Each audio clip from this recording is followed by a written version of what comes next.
누군가에게 미움을 받는다는 건 그다지 유쾌한 일이 아닐 것입니다.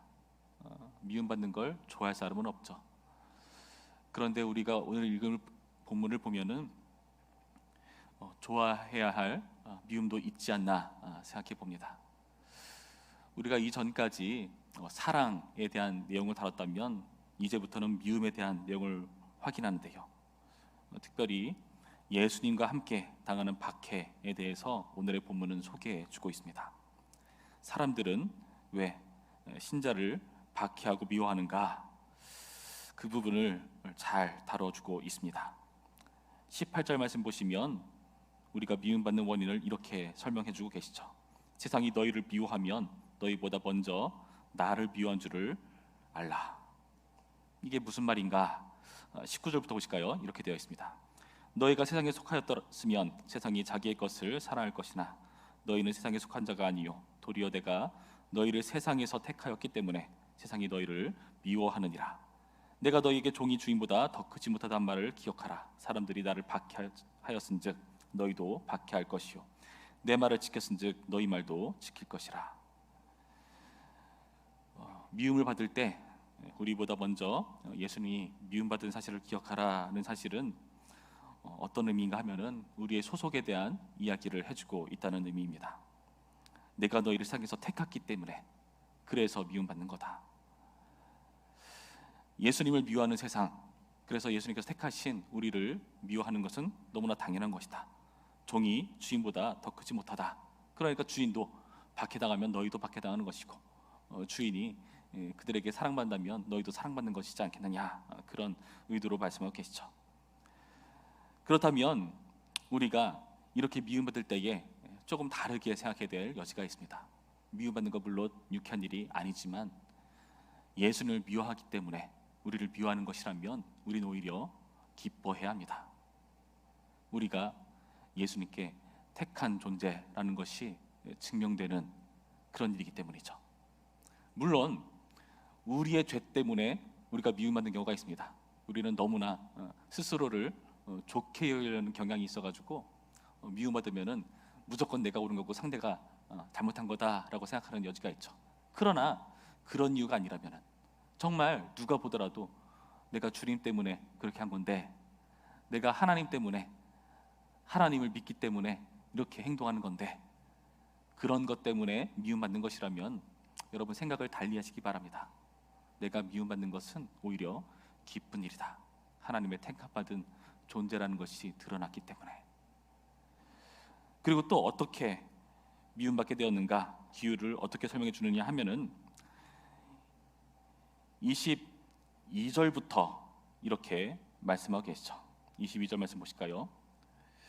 내가 와서 그들에게 말하지 아니하였더라면 죄가 없었으려니와 지금은 그 죄를 핑계할 수 없느니라. 나를 미워하는 자는 또 내 아버지를 미워하느니라. 지금 예수님의 말씀에 대한 내용을 이야기하고 있죠. 내가 말했기 때문에 그들이 죄가 있는 거다. 그러니까 예수님의 말씀은 그들의 죄를 지적하고 드러내는 말씀이었다는 것을 알 수 있습니다. 그러니까 너희들이 죄가 있다. 너희들이 그런 행동을 하는 것은 하나님께 분명한 죄다라는 정죄하는 내용의 말씀인 것이죠. 그런데 그것을 미워하였다 하는 것은 다시 말해서 예수님뿐만이 아니라 아버지를 미워한 것이다. 하나님의 말씀을 미워하는 것은 자신을 정죄하는 것, 우리를 죄인이라 말하기 때문에 미워하는 것이라고 말씀하고 계시죠. 24절 말씀 보실까요? 이렇게 돼 있죠. 내가 아무도 못한 일을 그들 중에서 하지 아니하였더라면 그들에게 죄가 없었으려니와 지금은 그들이 나와 내 아버지를 보았고 또 미워하였도다. 아무도 못한 일을 그들 중에서 하지 않았느냐 말씀하시죠. 그러니까 예수님의 행동에 대한 이야기입니다. 그런데 그것을 보고도 이들의 죄가 드러나고 있다. 예수님이 하셨던 행동들은, 아무도 하지 못했던 행동들은 당연히 예수님의 능력일 것이죠. 그것을 보통 예수님은 표적이라고 말씀하십니다. 표적은 분명히 어떤 것을 지시하는 어떤 입간판 같은 거죠. 그래서 그 예수님이 그리스도라는 것을 드러내는 귀한 요소로 작용하는 겁니다. 그래서 요한복음 20장 말미에 보면은 예수님께서 정말 엄청나게 많은 표적을 행하셨다. 그걸 다 기록할 수도 없다.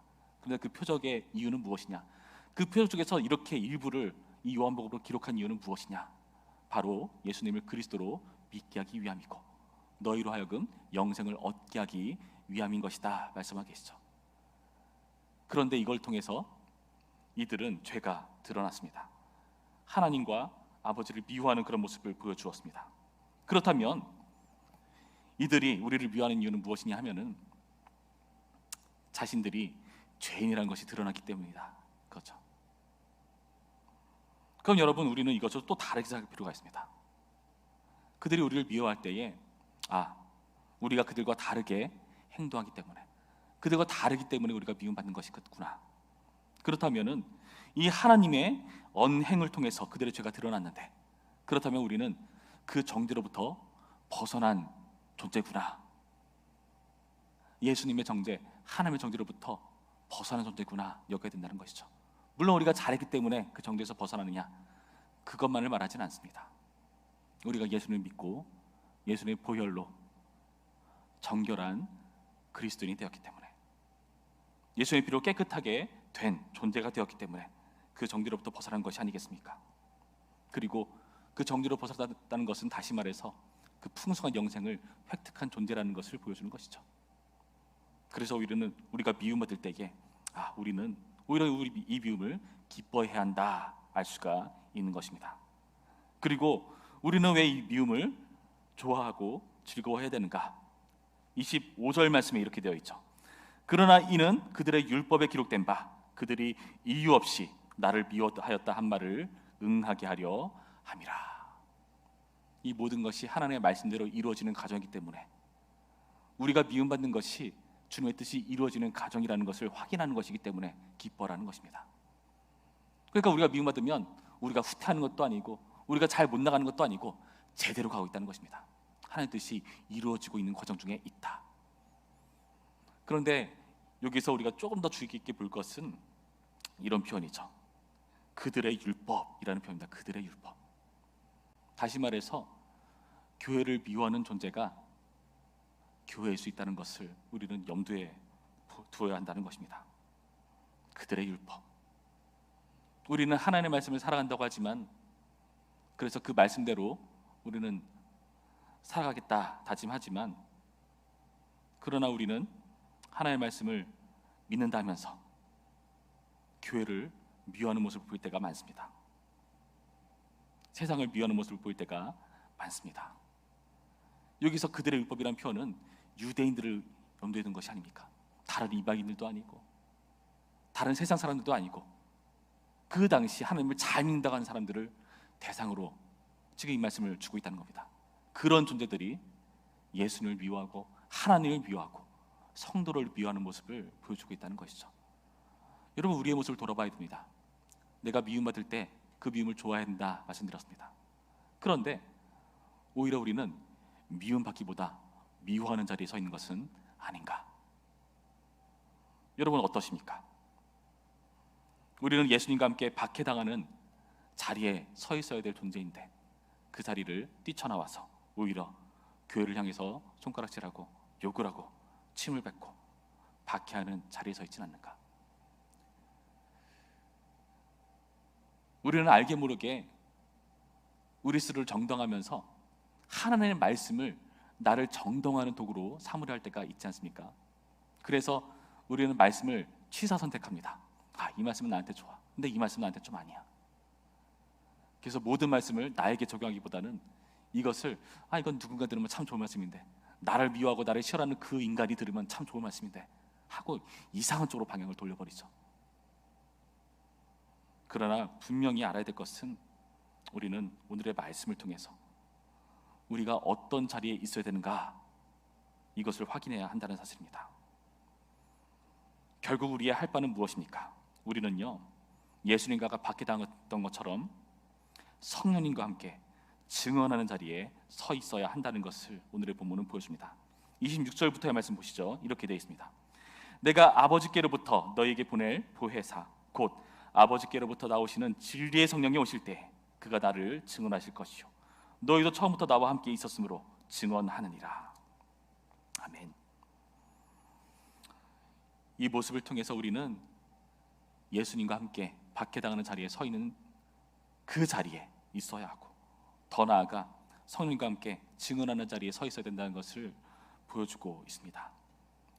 이 모습을 잘 보여주는 우리 신앙의 선배들이 있었죠. 당시 이 말씀을 들었던 제자들, 그리고 예수님께서 부활 승천하시고 정말 이 땅 가운데 남겨진 그 제자들이 성령과 함께 힘차게 예수님을 증언하고 박해당하는 자리에 서 있는 것을 우리는 성경을 통해 확인합니다.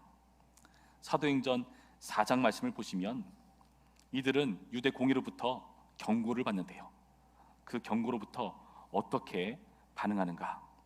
사도행전 4장 23절 말씀부터 보시면 이렇게 되어 있습니다. 사도들이 노임에 그 동료에게 가서 제사장들과 장로들의 말을 다 알리니 그들이 듣고 한 마음으로 하나님께 소리를 높여 이르되, 대주제여, 천지와 바다와 그 가운데 만물을 지은 이시오, 또 주의 종 우리 조상 다윗의 입을 통하여 성령으로 말씀하시기를, 어찌하여 열방이 분노하며 족속들이 허사를 경험하였는고, 세상의 군왕들이 나서며 관리들이 함께 모여 주와 그의 그리스도를 대적하도다 하신 이로소이다. 과연 헤롯과 본디오 빌라도는 이방인과 이스라엘 백성과 합세하여 하나님께서 기름 부으신 거룩한 종 예수를 거슬러 하나님의 권능과 뜻대로 이루려고 예정하신 그것을 행하려고 이 성에 모였나이다. 무슨 말이죠? 정말 주님의 말씀대로 이 세상은 예수님을 싫어하고 우리를 미워합니다. 그래서 어떡합니까? 우리 이제 관두자, 하나님의 말씀을 증거하지 말자, 오히려 그들 편에 서서 교회를 미워하고 박해하는 자리에 서자, 그렇게 하지 않았다는 거죠. 뭐로 되어 있죠? 계속 29절, 주여 이제도 그들의 위협함을 굽어 보시옵고 또 종들로 하여금 담대히 하나님의 말씀을 전하게 하여 주시오며 손들을 내밀어 병을 낫게 하시옵고 표적과 기사가 거룩한 종 예수의 이름으로 이루어지게 하옵소서 하더라. 빌기를 다하며 모인 곳이 진동하더니 무리가 다 성령이 충만하여 담대히 하나님의 말씀을 전하니라. 여러분, 이 모습이 우리가 갖춰야 될 모습입니다. 우리가 미움받을 때에 나 이제 더 이상 미움받기 싫다, 오히려 미워하는 자리에 서 있겠다 할 것이 아니라 오히려 그 자리를 기뻐하십시오. 내가 잘 나가고 있구나, 제대로 가고 있구나 확인하는 그런 기회 삼으십시오. 그리고 오히려 주님께 기도하고 힘차게 하는 나를 전하는 그 자리, 미움받는 자리에 더욱더 견고히 서 있어야 한다는 것입니다. 예수님께서는 마태복음 5장 10절에 우리에게 이렇게 말씀하시죠. 의를 위하여 박해받는 자가 복되다 말씀하시면서 이렇게 말씀하십니다. 기뻐하고 즐거워하라, 하늘에서 너희의 상이 큼이라. 여러분, 이 말씀의 의미를 다시 한번 우리 가운데 되새기시면서 이제는 미워하는 자리가 아니라 미움받는 자리에 하나님과 함께, 예수님과 함께, 선하님과 함께 서는 우리 모두가 되기를 주님의 이름으로 축원합니다.